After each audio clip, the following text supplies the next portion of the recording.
Hello, my name is Levi Moss, your low-budget movie buff, and this is Flix on Flix, the show where I attempt to analyze and review any and all Netflix original content. Now, in today's day and age, it can be very easy to go out to the movies one too many times, and it gets really expensive really quick. So why not be adventurous and stay at home, sit on your couch, and throw in some Netflix original content?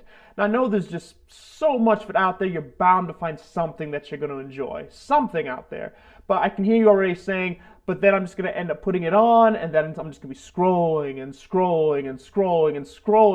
and then eventually when I do choose something, what if I don't like it? What if it sucks? What if I spend all that time looking for something and it's just going to end up not being good? I'm just going to end up on the floor like... Well, don't worry. That's where my reviews come in. So if you just give me a few minutes of your time, I'll try to help you decide what to watch, or at the very least, what not to watch. Yeah, I guess so. Yeah. So today's flick on the chopping block is 2019's Close. Is written and directed by Vicky Jensen and is starring Naomi Rapace, Sophie Nilesi, and Indira Varma, and I really hope I pronounced all those correctly. I'm not too sure. That sounds good. The story follows Sam, a bodyguard and counterterrorism expert who is hired to protect Zoe, a spoiled rich girl, shortly after the passing of her father and after he has willed her his entire billion-dollar company. The added spice to all of this is that this all takes place amidst a huge corporate deal in which Zoe's company and a rival company are both making plays for the phosphate reserves of the country of Zambia. Now, you might ask yourself, like, why does anyone care about phosphate reserves? Because it's a precious resource. Given what's at stake and Zoe's lack of experience in this world, it has now put a target on Zoe's back, leaving her susceptible to kidnapping, ransom, and possible murder. But as a result of this horrible situation, Zoe's estranged mother, Rima, is forced to try to protect her, which is why Sam is hired. Sam is then hired to take her to a safe house somewhere in Zambia, somewhere kind of hidden, to be kept safe for the duration of the negotiations. The problem is that the place is found and a bunch of people bust in, and this thing kind of goes bananas. They start killing up all the bodyguards, and then Sam and Zoe have to escape and run off into a city where they have to survive on their own, and that's the movie goes. So overall, what did I think of this movie? Well, let's kind of start with the good things first. That'll be easiest. So first and foremost, Naomi Rapace. Man, when she comes to this movie, it sets it up, just starts it out with a bang. You really feel her presence as soon as she's on screen. She is in the Middle East, at least you assume that she is, and she's protecting a couple of other, I think, international news reporters in an armored car when all of a sudden they're ambushed by four rebels or terrorists or freedom fighters of some kind, and she now has to use all her skills at her disposal to outwit, outgun, and outfight these four terrorists. And she does it with such precision, such force, such pathos, and I really dug the intro. It really set the bar high, at least for me, of what the movie, at least at times, is going to be. And it just set up her character so well. I fully bought her as this sort of a little bit stoic-hearted badass. And then going on with that, the whole first act does that real well for the other two main characters that are shortly introduced afterwards, Zoe and Rima.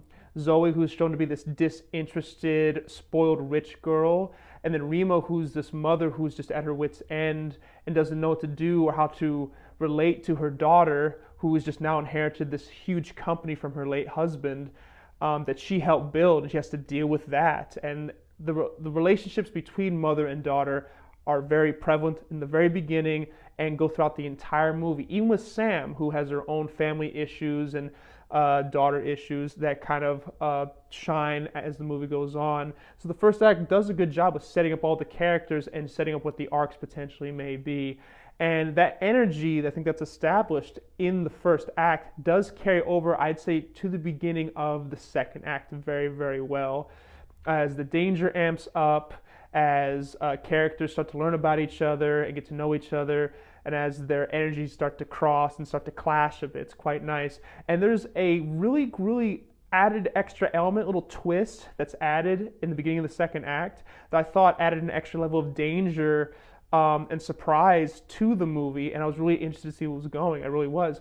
The problem is, unfortunately, that to me is where the good stops and the I won't say bad necessarily, but just the disinterest starts to begin, because the movie slows down, which is fine. It's the second act, the middle portion, where the characters start to more develop. You start to see the mystery that's unfolding, which isn't, not to say it's not interesting, but I think what drags it down is the action sequences, for one, start to get slower in a unrealistic sort of way.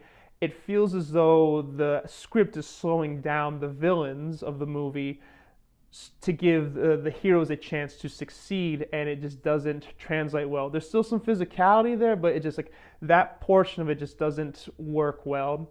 And then in addition to that, the relationship. So this is what most of the character development is going to be, but unfortunately the character of Zoe, played by I'm just going to say Sophie because I can't pronounce her last name that well.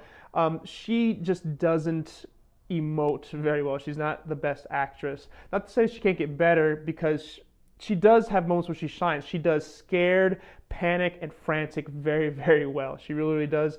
There's a scene where she's having a panic attack, and you believe she's having a panic attack. I've seen my friends have panic attacks before, and she just nails it. She really does. She really nails the fear factor of it. But everything else, when it comes to more of those more heartfelt moments, she just doesn't bring it. She just doesn't bring it. I'm not saying she's not trying, but she just doesn't bring it. And it really hinders the movie, because it then undercuts the relationship of her and Sam as they go in the movie. And we reach the third act where Sam and Zoe have to get out of dangerous situations. There's no believable care between them. And then, in addition to that, by the end of the movie, for some reason, Naomi Pace, who I've praised this whole review so far, who's done so well, she just kind of gives up in the movie. Not the character, I mean the actress. Like, she really, her lines are delivered flat. She seems disinterested. She just doesn't seem like she wants to be there.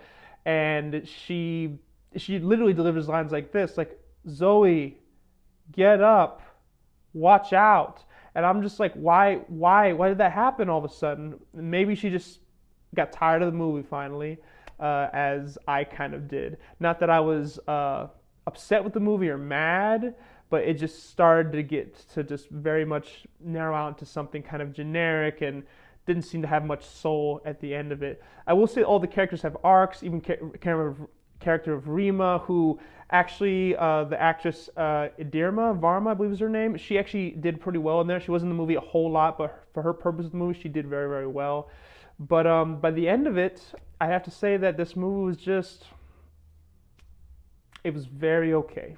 That's, as my brother Donald would say, it was just so much there. It had a spark in the beginning. It could have gone much further, and that is disappointing to me, because it's there's no worse crime to me than a movie that's just kind of adequate, just kind of there. And when a movie has potential, it's a little frustrating when it doesn't meet up to what it could have been, at least what it's set up to be. But this one overall is just kind of meh, which is a shame. It had three lead actresses who started out well, but just didn't finish by the end of it. So yeah, I'm going to have to say it's just very okay.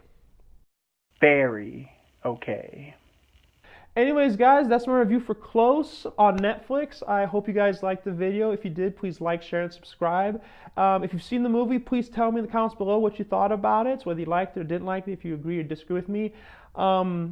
If you do want to see the movie, I don't really recommend it, but if it's something you feel compelled to do it, then come back and talk to me if you want to, or talk to each other. Just please be nice in the comment section. The internet can kind of be a vicious place at times, so let's try to be joyful and be nice to each other. Please, please, please do that.